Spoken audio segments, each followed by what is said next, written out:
여러분 세계적으로 이름난 박물관에 가보잖아요. 그러면 값지고 귀한 인류의 보물들을 만날 수가 있습니다. 어떤 것들은요, 보는 순간 와, 어쩜 이렇게 잘 만들었나 싶을 정도의 감탄이 절로 나오게 됩니다. 너무나 아름답습니다. 너무나 정교하게 만들었습니다. 그런 작품을 보게 되면요, 사람의 손으로 이런 것들을 만들 수 있을까? 어떻게 이렇게 만들 수 있을까? 라고 하는 그런 감탄과 생각밖에 들지가 않습니다. 그런데 참 희한합니다. 왜 와 하는 감탄은 나올지 몰라도 우리의 입에서 찬양이 나오진 않습니다. 분명히 이 작품들을 보면요, 정말로 귀한 작품입니다. 또한 값집니다. 어떤 거는 수억, 수십억, 더 나아가 수백억 하는 그런 작품 앞에 우리가 선다고 할지라도요, 와 하는 감탄은 나오는데 찬양은 나오지 않습니다. 여러분 왜 그럴까요? 왜 우리가 찬양이 안 나올까요? 반대로 대자연 앞에 가면 어떻습니까? 여러분 대자연을 보게 될 때 그때 우리는요, 찬양이 나오는 것들을 경험하게 되잖아요. 밤하늘에 가득 찬 별들을 보신 적이 있으십니까? 밤하늘에 가득한 그런 별들을 보게 되면요, 아마도 우리는요, 저절로 찬양이 나오게 될 것입니다. 또는 놀랍게 빚어진 그랜드 캐년 같이 그런 광활한 자연 환경 앞에서도 우리는요, 하나님께서 어쩜 이렇게 온 세상을 아름답게 만드셨을까? 우리의 입에서는 감탄에 이어서 참 아름다워라, 주님이 만드신 이 세상 얼마나 아름다운지 라고 하는 찬양이 나오게 될 것입니다. 여러분 왜 이럴까요? 작품이라고 하는 것은 사람이 만들었습니다. 그런데 자연은요, 하나님이 만드신 것입니다. 그래서 아무리 놀라운 작품을 봐도요, 우리는 감탄밖에 나오지 않지만 자연을 보게 되면, 하나님께서 만드신 작품인 자연을 보게 되면 우리의 입에서는 찬양이 저절로 나올 수밖에 없게 된다는 것입니다. 그런다고 해서 대자연 앞에 모두가 다 찬양하는 것은 아닙니다. 가만히 보면요, 믿는 사람들이 찬양을 합니다. 하나님을 믿지 않는 사람들은 찬양도 부르지 않습니다. 나오지 않습니다. 자, 여기서 우리가 깨닫는 것이 한 가지 있습니다.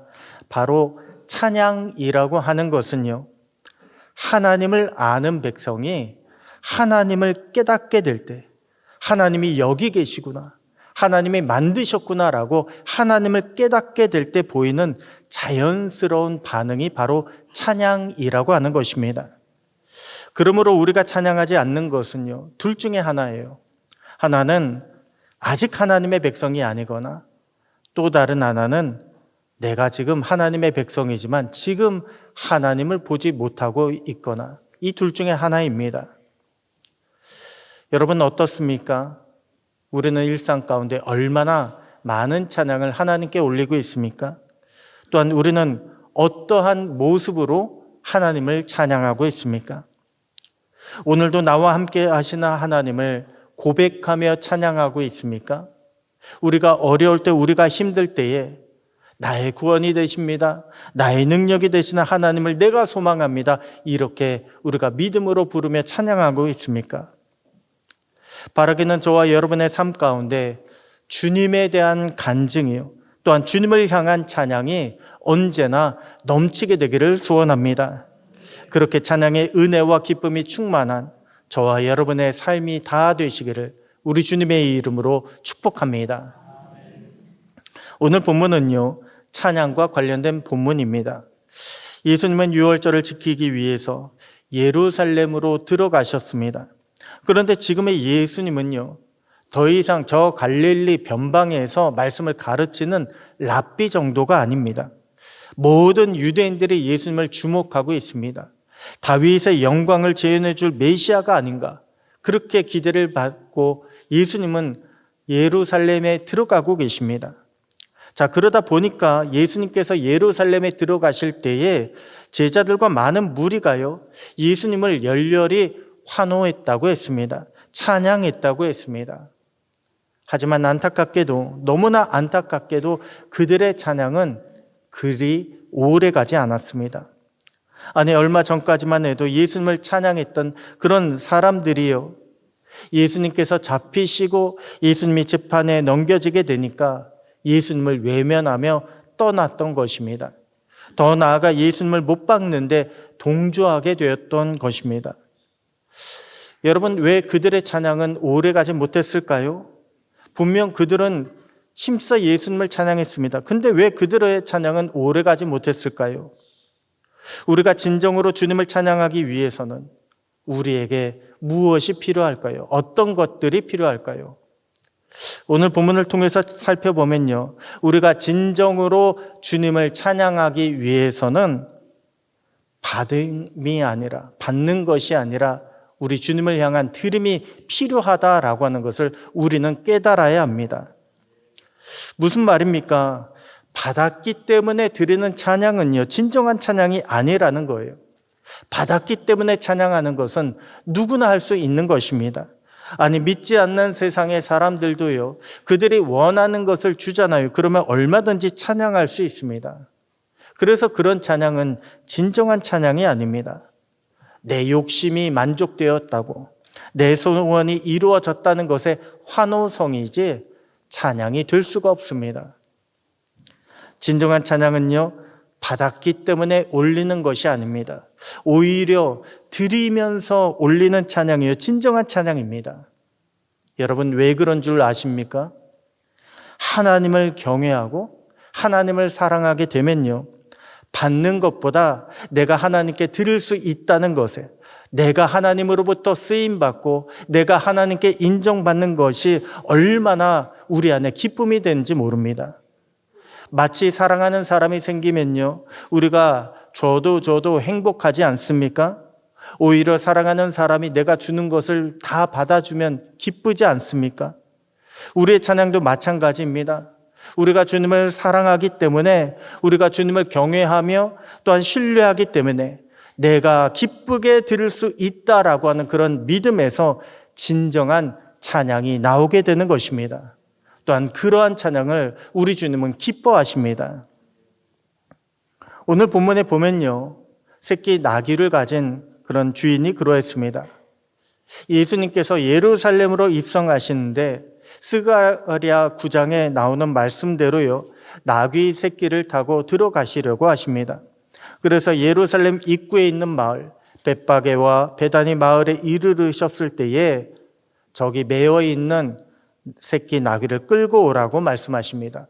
그리고 누가 만일 왜 묶여있는 새끼 나귀를 풀으러 가느냐라고 묻거든 주가 쓰시겠다 하라, 이렇게 대답하라고 주님께서 말씀하십니다. 실제로 제자들이 마을에 들어가 보니까요, 정말로 아무도 타보지 않은 새끼 나귀가 묶여 있습니다. 그리고 그것을 풀어서 가져가려고 하니까 주인들이 나타나서 왜 새끼 나귀를 푸냐고 이야기합니다. 그때 제자들이요, 주가 쓰시겠다고 그렇게 대답을 합니다. 여러분, 당시에 나귀라고 하는 것은요, 운송수단으로 많이 사용되던 가축이었습니다. 왜 오늘날로 따진다면 승용차 같은 거예요. 사람을 태우거나 혹은 화물차, 짐을 싣거나 라고 하는 그런 활용 가치가 높은 가축이 바로 나귀였습니다. 말은요, 함부로 주민들이 키울 수가 없습니다. 덩치도 크고 특히 말은 전쟁용입니다. 하지만 그보다 작지만 힘이 셌던, 비교적 힘이 좋았던 나귀는요, 많은 집들에서 참 유용하게 그리고 귀한 재산으로 가지고 있었습니다. 그런 나귀를 지금 주님이 쓰신다고 하고 제자들이 그냥 가져가려고 하는 것입니다. 자, 여러분 같으면 어떻게 하실 것 같습니까? 여러분에게 있어서 정말 소중한 재산으로 나귀가 있는데 그것을요, 그냥 주님이 쓰신다고 합니다라고 하고 가져가려고 한다면 어떻게 하시겠습니까? 게다가 나귀라고 하는 짐승은요, 생각보다 굉장히 똑똑합니다. 경계심도 많고요. 그리고 주인도 알아본다고 합니다. 그래서 아직 아무도 타보지 않은 나귀가 처음 보는 사람을 태운다는 것은요, 사실 쉬운 일이 아닙니다. 자칫하면 나귀가 거부하고 발버둥 치다가 나귀가 다칠 수가 있습니다. 소중한 재산이 파손될 수가 있습니다. 그런데 그 나귀의 주인 어떻게 했다고 했습니까? 아무 소리 않고 나귀를 내어드렸다고 했습니다. 왜 그렇게 나귀를 내어드렸을까요? 나귀보다 주가 쓰시겠다 알아. 우리 주님을 더 사랑했기 때문에 그렇습니다. 그래서요, 나귀를 내어드릴 때 이런저런 조건 달지 않습니다. 이거 아직 길들어지지 않은 새끼니까 조심하라고, 이거 조심해서 타셔야 된다라고 그러한 조건 걸지 않고 아무 소리 않고 주님께 내어드렸습니다. 그리고 주님은 그렇게 내어드린 나귀를 타시고 종려주일에 찬양을 받으셨습니다. 여러분, 종려주일 찬양에서 드려진 것은요, 새끼 나귀만이 아닙니다. 나귀를 끌고 온 제자들은 자신들의 겉옷을 안장처럼 나귀에 깔아 드렸다고 했습니다. 또한 사람들도요, 예수님이 오시는 길에 마치 레드카펫처럼 자기들의 겉옷을 펼쳤다고 했습니다. 여러분, 당시에 겉옷이라고 하는 것은요, 그 사람의 신분을 가리킵니다. 내가 이러한 신분이다. 내가 이러한 지위에 있다. 또한 겉옷에 달린 끈은 그 사람의 믿음을 상징했습니다. 그래서 겉옷에 달린 그 끈 가지고 저 사람은 정말 신실한 사람이구나, 사람들은 그렇게 인정해 주었습니다. 그렇기 때문에 유대인들에게 겉옷이라고 하는 것은요, 굉장히 중요했습니다. 자신의 진심을 표현하는 방법으로 겉옷을 찢는 이유도 바로 여기 있습니다. 내가 이것을 찢을 만큼 내가 진심으로 회개합니다. 내가 겉옷을 찢을 만큼 내가 슬퍼합니다, 애통합니다 라고 하는 것을 보여준 이유도 바로 여기 있는 것입니다. 자, 그런데 지금 사람들은요, 예수님을 위해서 그 소중한 겉옷을 깔았습니다. 누가 크냐 다투었던 제자들이요, 자신들의 겉옷을 주님을 위해서 깔았을 때에 그때 주님을 향한 찬양이 나오게 되었습니다. 또한 항상 주님을 따라다니면서 뭔가를 바랬던 그 무리가요, 자신들의 겉옷을 내놓았을 때에 그때 주님을 찬양하며 맞이하는 역사가 일어났습니다. 여러분, 진정한 찬양은요, 받을 때보다 드릴 때 나온다는 것을 믿으시기 바랍니다. 우리가 받을 때 찬양이 나오는 것이 아니라 주님을 사랑하며 드릴 때에 그때 진정한 찬양이 우리 가운데 나오게 되는 것입니다. 오늘 우리는 어떻게 주님을 찬양하고 있습니까? 혹 우리의 찬양도요, 내가 주님께 무엇을 받았나, 얼마나 받았나, 이것에 따라 달라지고 있지는 않습니까? 진정한 찬양은요, 나보다는 주님을 생각하며 나오는 것이 진정한 찬양입니다. 내가 받을 때보다 사랑으로 주님께 드릴 때 나오는 것이 진정한 찬양입니다.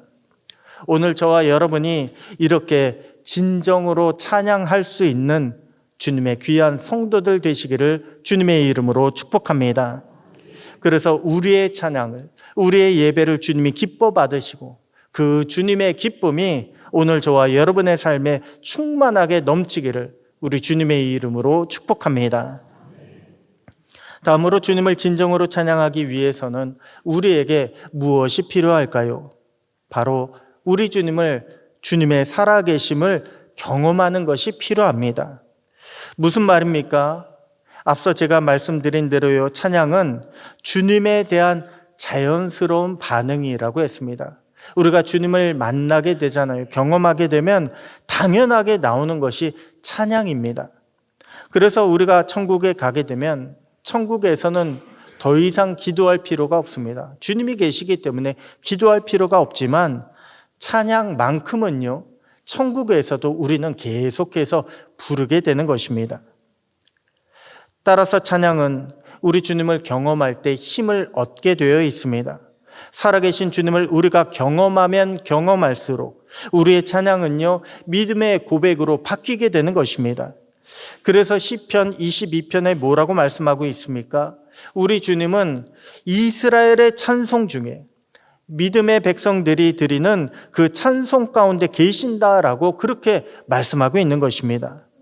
그래서 진정한 찬양에는요, 힘이 있습니다. 진정한 찬양에는 능력이 있습니다. 여러분, 오늘 본문 종려주일의 찬양은요, 제자들이 찬양을 주도했습니다. 사실 오늘 본문을 묵상할 때 놀라운 사실 한 가지를 발견하게 되는데, 이전까지 제자들은요, 찬양하는 모습을 한 번도 보이지 않았다는 것입니다.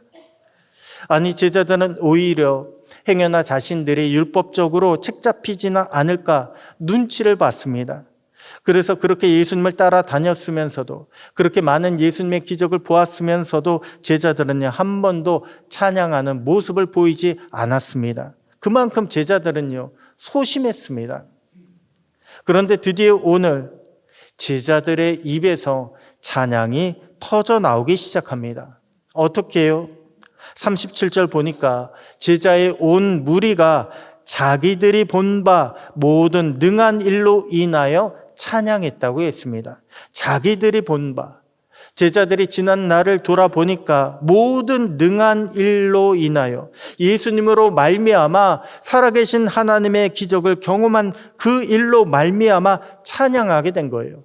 살아계신 하나님을 경험하고 나니까 이제는 더 이상 남의 눈치 보는 것을 두려워하지 않게 되었다는 것입니다. 그래서 제자들이 자기들이 본 모든 역사로 말미암아 기뻐하며 찬양을 올릴 수가 있었던 것입니다.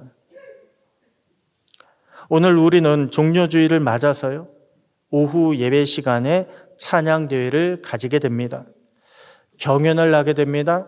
또한 상금도 걸려 있습니다. 하지만 여러분, 저는요, 찬양대회에 참여하시는 모든 성도님들마다 우리의 만족보다는 주님의 기쁨을 생각하시고, 그러므로 주님도 기뻐하는 행사로 만들어갈 수 있게 되기를 소원합니다. 찬양을 통해서 살아계신 주님을 경험하는 복이 성도님들의 가정과 일상 가운데 충만해지기를 소원합니다. 그렇게 찬양으로 우리가 주님께 영광 돌리고, 찬양으로 우리 주님과 동행하며 살아가는 저와 여러분 모두가 되시기를 주님의 이름으로 축복합니다. 마지막으로 우리에게 진정한 찬양은 어떻게 나오게 될까요? 바로 오직 주님만을 바라보게 될 때, 그때 우리에게 진정한 찬양이 나오게 된다는 것을 우리는 깨달아야 합니다. 여러분, 찬양에는 힘이 있다고 했습니다. 찬양에는 능력이 있다고 했습니다. 그 말은 우리가 찬양할 때에 능력의 주님께서 반응하신다는 거예요. 능력의 주님께서 역사해 주신다는 것입니다. 그러므로 우리가 진정한 찬양을 드리기 위해서는 그 능력의 주님께 집중해야 합니다. 능력의 주님을 바라봐야 합니다. 그럴 때 주님의 역사가 우리 가운데 일어나게 되는 것입니다. 이전에 사람들의 눈치를 보던 제자들이요, 주님을 바라보며 찬양하기 시작합니다. 찬양으로 주님을 모시고 예루살렘으로 들어가기 시작합니다. 그런데 거기 모인 사람들 중에는요, 찬양을 거부하는 바리새인들이 있었다고 합니다. 여러분, 여기 나오는 바리새인들은요, 예수님을 죽이려고 하는 바리새인들이 아닙니다. 여기 나오는 바리새인들은 예수님이 좋아서 쫓아다니는 바리새인들이었습니다. 예수님의 말씀을 들으려고 따라다니던 바리새인들이었습니다. 하지만 이들은 여전히 사람들의 눈치를 보고 있었습니다. 이들은 여전히 율법적인 것에 얽매여 있었습니다. 그래서 예수님께 제자들을 책망해서 찬송을 멈추게 하라고 그렇게 말씀드렸던 것입니다. 여러분, 예수님을 찬양했던 제자들과 그 찬양을 멈추게 하려고 했던 바리새인들의 차이가 어디서 나왔을까요? 바로 주님만 바라보느냐, 아니면 사람들과 사회와 관습의 눈치를 바라보느냐, 거기에서 제자들의 찬양과 바리새인들의 찬양을 막는 것이 나뉘어지게 된 것입니다. 여러분, 우리의 찬양은요, 우리가 듣는 것이 아닙니다. 오직 주님께 드리는 거예요. 주님께 전달이 되는 것입니다. 그런데 우리가 주님만 바라보지 못하고 문제를 바라보거나 환경을 바라보거나 혹은 사람의 눈치를 보게 되는 순간 우리의 찬양은요, 멈추게 되어 있습니다. 주님께 온전히 올라가는 것이 아니라 그 찬양이요, 멈추게 되어 있어요. 주님께 도달하지 못하게 되어 있습니다. 여러분, 찬양이 멈춘다는 것은 그저 노래가 그친다는 것이 아닙니다. 찬양이 멈춘다는 것은요, 예배도 멈춘다는 것입니다. 또한 우리의 믿음 또한 멈춘다는 것입니다. 그렇기 때문에 사울 왕에게 찬양이 떨어졌을 때에, 사울 왕이 찬양을 멈추었을 때에 불순종하게 된 것입니다.